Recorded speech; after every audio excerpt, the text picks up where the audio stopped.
So when a marriage breaks down, things get complicated, right? But what happens when one person just leaves, like packs a bag and walks away? Does that one act mean they've automatically given up any right to financial support? That's the huge question we're going to dig into today.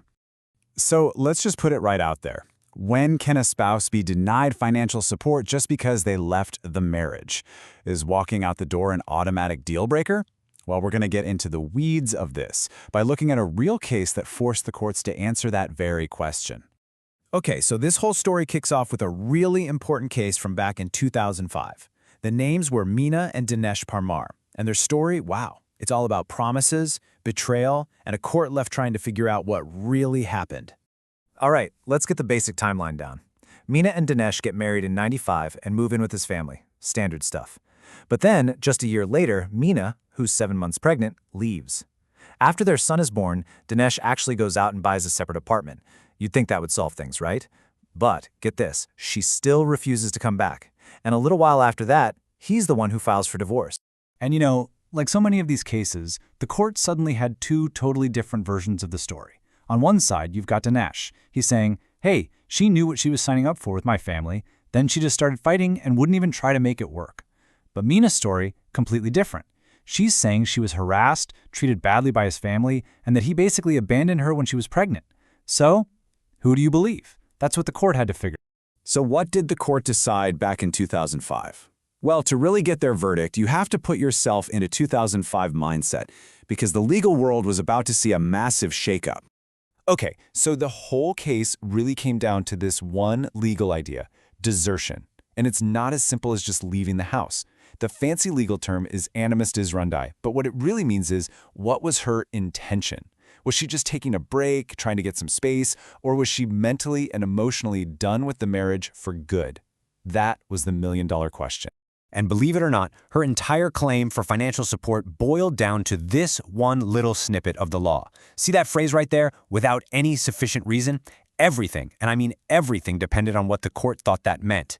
Did Meena have a good enough reason? That's it. That was the whole ballgame. So here's how the court broke it all down. Step 1.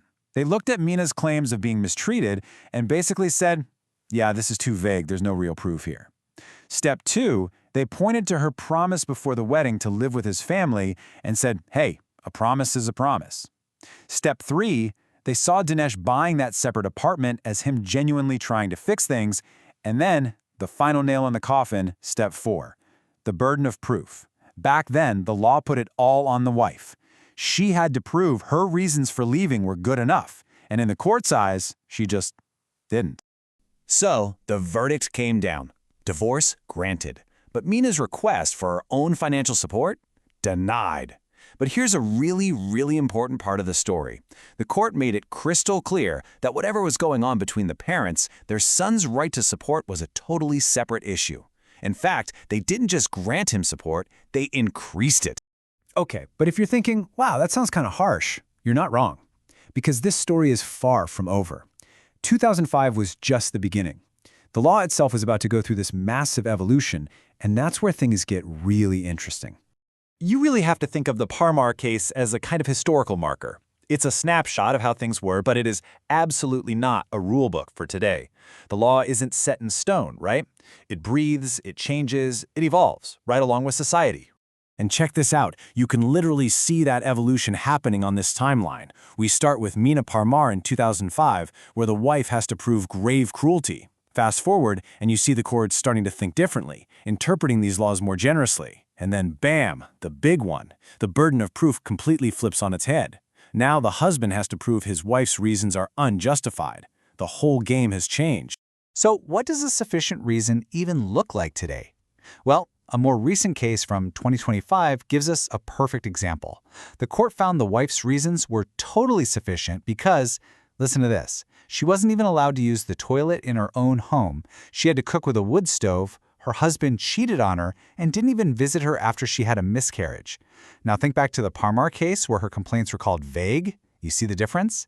It's a night and day shift toward protecting a person's basic dignity. Okay, so let's tie all this together. What does this huge legal evolution actually mean for people today? This right here, this is the heart of it all. Back in 2005, the wife had to prove she was right. Today, The husband has to prove she's wrong. Sufficient reason went from needing grave cruelty to just any objectively reasonable justification. But the biggest thing is the entire mindset of the courts. It's shifted from talking about a wife's duty to her husband to talking about her fundamental rights as a human being. It's a complete philosophical overhaul. So, the bottom line is this.